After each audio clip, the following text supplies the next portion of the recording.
খালেদ, যদি চাইতাম তখন যখন মিলিটারি আমার বাসায় এসে বসে রইল সারা রাত আমাকে রাজি করানোর জন্য, আমি তো লুফে নিতাম। রাজি করানোর জন্য বসে থাকতে হবে কেন? আমি যদি ক্ষমতায় চাইতাম বলে আর চলেন চলেন, কি করতে, কি কোন জামাটা পড়তে হবে দেখিয়ে দেন, এখনই যাচ্ছি। আমি তো সেটা করিনি, তাদের সঙ্গে তর্ক করেছি, সারা রাত ধরে তর্ক করেছে যে না ভাই আমাকে দিয়েন না, আমি এই কাজের উপযুক্ত না, আপনারা অন্য লক্ষ্য যান। তারা আমার উপরে মন ঠিক করে ফেলেছে আমাকে নিতে হবে।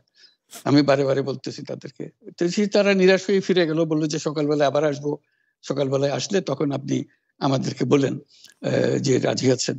আজ আমাদের অতিথি এমন একজন যার আসলে কোনো ধরনের ইন্ট্রোডাকশনই দরকার নাই, শুধু আমাদের বাংলাদেশের অডিয়েন্সের জন্য না, সারা পৃথিবীতে দরকার নেই। আমাদের সাথে আজ রয়েছেন শান্তিতে নোবেলজয়ী অর্থনীতিবিদ ডক্টর মোহাম্মদ ইউনুস। ডক্টর মোহাম্মদ ইউনুস, আপনাকে আমাদের অনুষ্ঠানে স্বাগত জানাই। আপনাকে আরও জানিয়ে রেখি, আমাদের সাথে আমাদের প্রযোজক আরাফাত এবং আমাদের যারা জার্মান কলাকুশলী আছেন তারা সবাই আপনাকে সালাম শুভেচ্ছা জানিয়েছেন।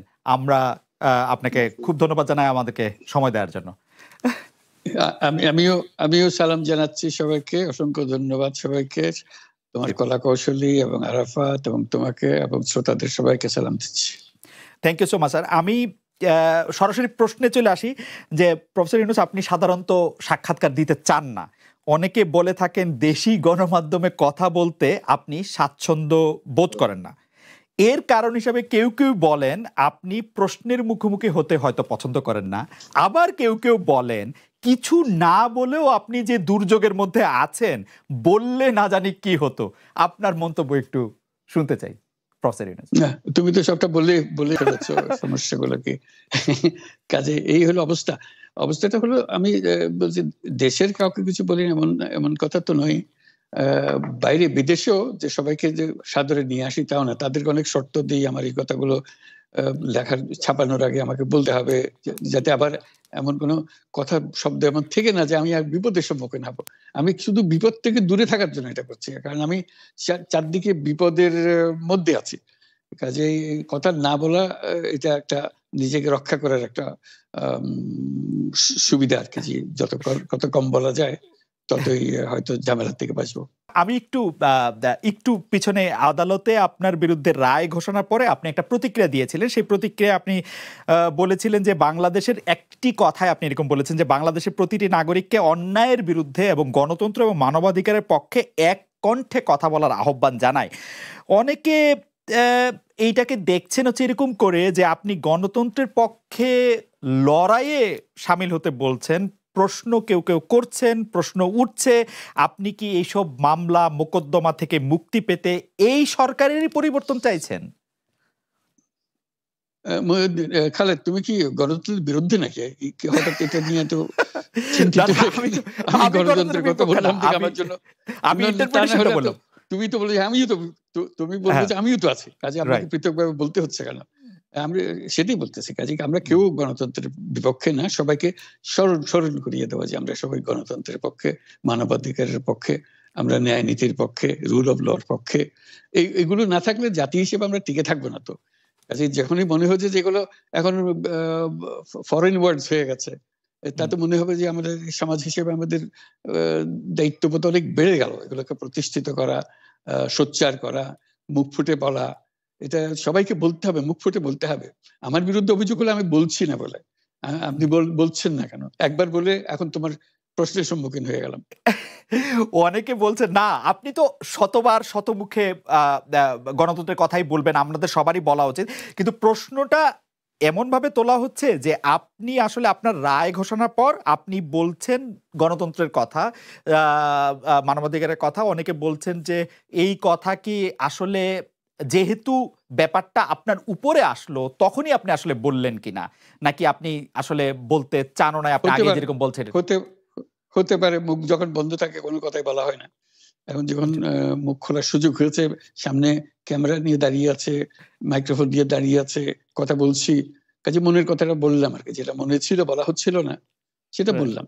এটা আমার ধারণা এটা সবারই মনের কথা, সেটাকে প্রকাশ করা। তারাও চায় যে তারা বলুক, আমি বললে তাদেরও মনে সাহস আসে যে উনি বলছেন যখন আমরাও বলতে পারবো। প্রফেসর ইউনুস, আপনি যখন বলছেনই তখন আমি এই কথাটাকে একটু ইলাবোরেশন আপনার কাছ থেকে আশা করতে পারি যে আপনি যখন বলছেন যে গণতন্ত্র মানবাধিকারের পক্ষে এক কণ্ঠে কথা বলার আহ্বান আপনি জানাচ্ছেন, আপনার কাছে কি মনে হচ্ছে যে গণতন্ত্র মানবাধিকারের পক্ষে এখন বহু পক্ষ বহু কণ্ঠ, এটা আসলে এক কণ্ঠে কেউ বলতে পারছে না বা সাহস পাচ্ছে না বা বলছে না, এরকম আপনার মনে হচ্ছে কিনা? আমার মনে হচ্ছে তাই, কারণ বলতে পারছে না তো, মুখ খুলে সব গণতন্ত্রের কথা বলতে পারছে না। কাজে সেটা বলা, এক বাক্যে বলা, পরিষ্কার কণ্ঠে বলা, এটা আমাদের সবার দায়িত্ব, তো জাতীয় দায়িত্ব এটা, যে না হলে গণতন্ত্র বলে কিছু থাকবে না আমাদের জন্য। আদৌ গণতন্ত্র বলে কিছু থাকবে না। একটা প্রশ্ন করি যে শেখ হাসিনা স্পষ্টতই আপনাকে অপছন্দ করেন, অনেক কিছুর জন্য আপনাকে দায়ী করেন, পদ্মা সেতু এবং এই সেই। এর কারণ কি বলে আপনি মনে করেন? আপনাকে কি তিনি তার প্রতিদ্বন্দ্বী মনে করেন, নাকি সত্যি তার কাছে এমন কোনো তথ্য রয়েছে যে আপনার বিশাল কোনো রাজনৈতিক অভিলাষ রয়েছে? আপনি কি রাজনৈতিকভাবে তার প্রতিদ্বন্দ্বী হয়ে উঠছেন বলে তিনি আপনাকে অপছন্দ করছেন, না কি কারণে, আপনার কি মনে হয়? আমার মনে হয় উনি মনে করেন যে আমি দেশের সর্বোচ্চ ডাকু, সন্ত্রাসী, কিংবা আমি অপরাধী, আমি সেরা চোর, এই জাতীয় জিনিস মনে করেন। কাজে সেগুলো ব্যাখ্যা করেন উনি তার মুখে। উনি বলেন যে আমি সুদখোর, আমি ঘুষখোর, আমি সব এমন সব কটু শব্দ ব্যবহার করেন, যাতে মনে হয় যে আমার সম্বন্ধে তার ধারণা খুবই খারাপ। কিন্তু এইটা তো এরকম ছিল না।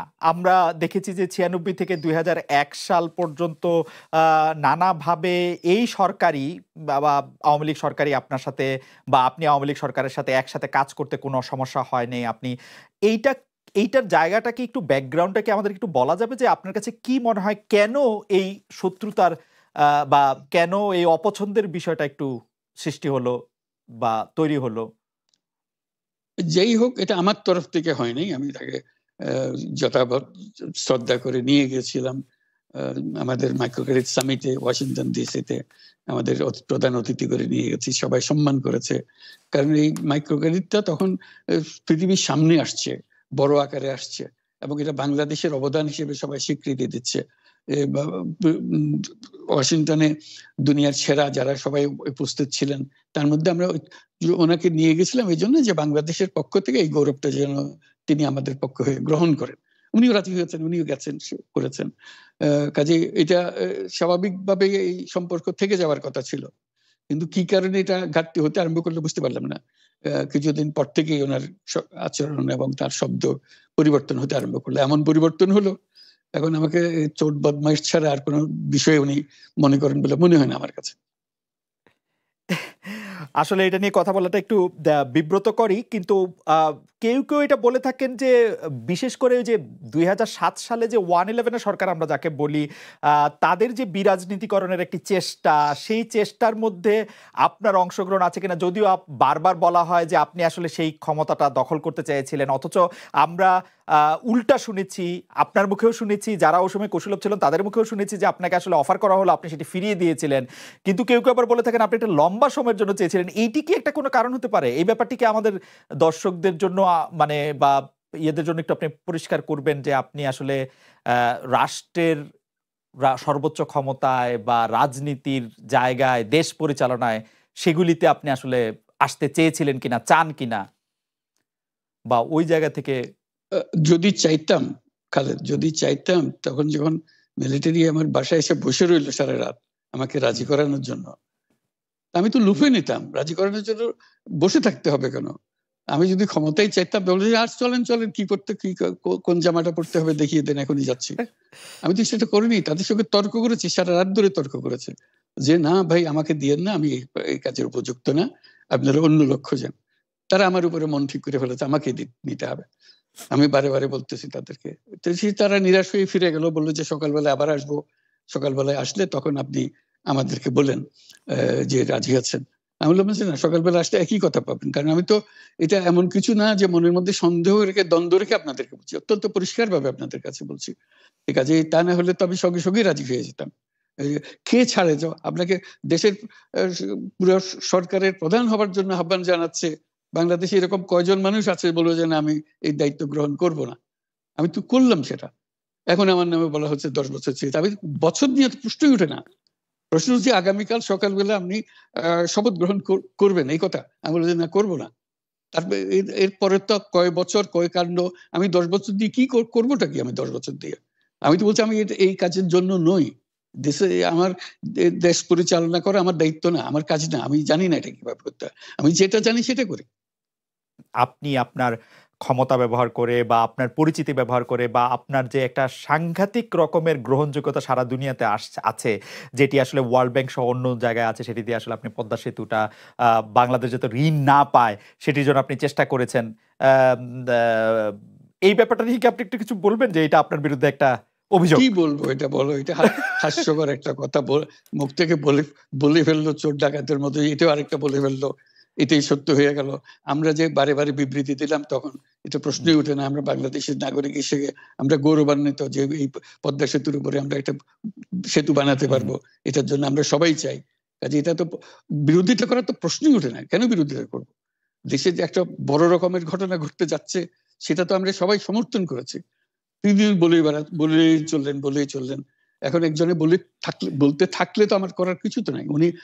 উনি এত শক্তিধর যে এখানে আমার কথা তো কিছুই থাকে না। ওনার সব সরকারের যাবতীয় প্রচার যন্ত্র ওনার হাতে। আমার তো আমার গলার যত তীক্ষ্ণ। আপনি তো কথা বলেন না, বললে তো নিশ্চয়ই আপনার সাথে না। একটি প্রশ্ন আসছে যে পদ্মা সেতুর যখন উদ্বোধন করা হবে তখন কি আপনাকে নিমন্ত্রণ জানানো হয়েছিল? মানে রাষ্ট্রের পক্ষ থেকে এরকম বলা হয়েছিল যে আপনাকেও নিমন্ত্রণ জানানো হবে, বা আপনি মনে আছে কিনা? মনে পড়ে না এরকম করছে। আচ্ছা মনে নাই। আচ্ছা আচ্ছা আমি একটু যে বিষয়টি নিয়ে আপনি আসলে শুরু করেছিলেন যে আপনার প্রতিষ্ঠান জবরদখল করা নিয়ে, সেই জায়গাটার মধ্যে একটু আসি।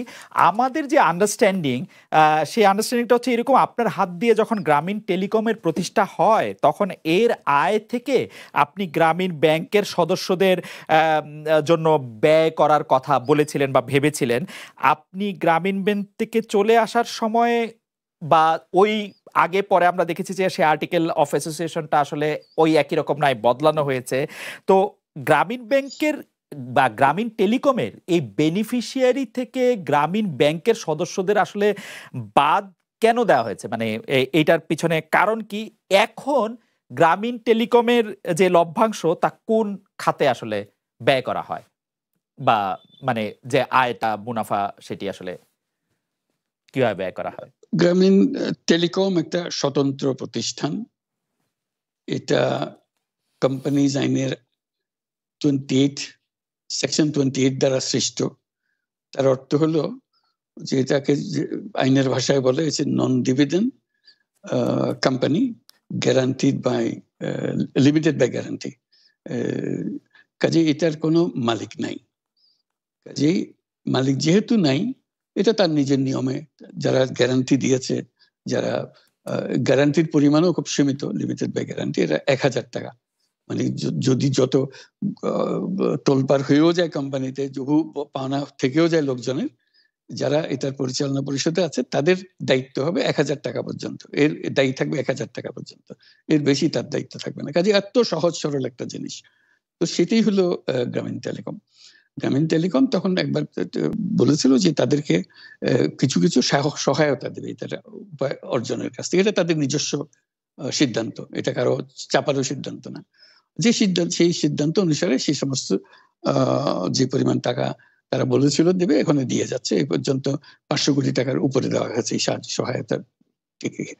কাজে ওইটা যে আমরা বা গ্রামীণ টেলিকম এটার থেকে পৃথক হয়ে গেছে, তার যে কথা দিয়েছিল, এটা একটা কথা দিয়েছিল, এটা পূরণ করছে না, এটা আইনগত কোনো বিষয় যে আইনে বাধ্য হতে আমাদের দিতে বাধ্য হবেন এরকম কিছু ছিল না।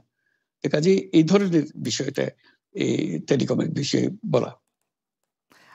গ্রামীণ ব্যাংকের আপনি যখন মানে গ্রামীণ টেলিকমটা আপনি প্রতিষ্ঠা করেন, সেই সময়ে গ্রামীণ টেলিকমের সাথে গ্রামীণ ব্যাংকের সম্পর্কের যে বিধিমালা, সেই বিধি কি আপনি যখন চলে এসছেন গ্রামীণ ব্যাংক থেকে সেটি পরিবর্তন করা হয়েছিল? তো সেই পরিবর্তনটি মানে পরিবর্তনটির জায়গাটা যদি আমাদের একটু পরিষ্কার করতেন। পরিবর্তন ছিল যে আগে এটা নমিনেট করতে পারতো গ্রামীণ ব্যাংক, চেয়ারম্যান পদের জন্য একজন লোক নমিনেট করতে পারতো। আমরা যেহেতু গ্রামীণ ব্যাংক থেকে আমাদেরকে সরিয়ে দেওয়া হয়েছে, তখন আমরা মনে করলাম যে এটা রাখার আর দরকার নাই, গ্রামীণ টেলিকম থেকে সেই পথটা আমরা পরিষ্কার করে দিয়েছি যে এখন এটার দরকার নাই। এইটুকুই পরিবর্তন হয়েছে। এটা ন্যায়সঙ্গতভাবে পরিবর্তন করার ধারা অনুযায়ী যা যা করতে হয় সেটা করা হয়েছে। এতে তার ইচ্ছা বা তার কর্তব্য, তার করণীয় যে অবজেক্টিভস আছে, কোথাও পরিবর্তন হয় নাই। এই ক্ষেত্রে আমাদের এই বিষয়ে আর কি এইটাই আমাদের আরেকটা প্রশ্ন, সেটা হচ্ছে যে গ্রামীণ টেলিকম কি গ্রামীণ ফোন থেকে প্রায় 37% লভ্যাংশ পায়, যে এবং যদি পায় 34% লভ্যাংশ পায়, সেই 34% লভ্যাংশের যে টাকাটা, সেই টাকাটা কোথায় বা কি উদ্দেশ্যে ব্যয় করা হয়? সেই সামাজিক ব্যবসায়, যেটি আসলে আপনার প্যাটেন্ট করা সোশ্যাল বিজনেস, সেটির কাঠামোটা আসলে কি বা সেটি কিভাবে আপনি করেন? সামাজিক ব্যবসা হলো এমন একটা নতুন ধরনের ব্যবসার চিন্তা, যেটা আমরা প্রমোট করছি, আমরা নিজেরা প্র্যাকটিস করছি। যেটা ব্যবসা মানে হলো মুনাফা করা, ব্যক্তিগত মুনাফা করা, এবং তার লক্ষ্য হলো সর্বোচ্চ মুনাফা করা। এটি হলো ইকোনমিক্সের নিয়ম, যে সর্বোচ্চ মুনাফা যদি করি সবকিছু ঠিকঠাক মতো চলবে। আমরা বললাম যে এটা ভুল জিনিস, যে সর্বোচ্চ মুনাফার মধ্যে দিয়ে মানুষকে এক রকমের নেশাগ্রস্ত করেছে। এই মুনাফার নেশার মধ্যে তাকে ঢুকিয়ে দেওয়া হয়েছে। এই মানুষকে এই মুনাফার নেশাগ্রস্ত মানুষ হিসেবে এটা আমরা কল্পনা করতে পারি না। আমরা বলছি যে এটা মুনাফা সে করবে, সর্বোচ্চ মুনাফা করবে, কিন্তু অন্য ধরনেরও ব্যবসা আছে। ব্যবসা এখন শুধু এক প্রকারের ব্যবসা আছে, যে ব্যবসাতে শুধু মুনাফা সর্বোচ্চকরণ, এটাই হলো নির্দিষ্ট নিয়ম। আমরা বলছি আরেক রকমের ব্যবসা, যেটা হলো মানুষের সমস্যার সমাধান করা, মুনাফার জন্য কোনো রকমের ইচ্ছা তার না থাকা, মুনাফা বিহীন ভাবে, কোনো মুনাফা, ব্যক্তিগত মুনাফা না নিয়ে শুধু সমস্যার সমাধানের জন্য ব্যবসা করা, এটাকে আমরা বলছি সামাজিক ব্যবসা। এই অর্থ দিয়ে আমরা সামাজিক ব্যবসাগুলো প্রতিষ্ঠা করছি, একটার পর একটা সামাজিক ব্যবসা প্রতিষ্ঠা করছি, যে কারণে আমরা এটার মধ্যে শরিক হয়েছিলাম, যে আমরা পুরো গ্রামীণ ফোনকেই সামাজিক ব্যবসা করার চেষ্টা করেছিলাম। সেটা টেলিনরকে আমরা রাজি করাতে পারিনি। কাজে টেলিনর বলছে যে না, আমরা ব্যবসা করব। কাজে আমরা ওটা না পেরে শুধু গ্রামীণ টেলিকমকে আমরা সামাজিক ব্যবসা হিসেবে রেখেছি। এর থেকে যে মুনাফা হয়, মুনাফার সমস্ত টাকা বিভিন্ন সামাজিক ব্যবসা সৃষ্টির কাজে ব্যবহৃত, এখনো তাই হচ্ছে।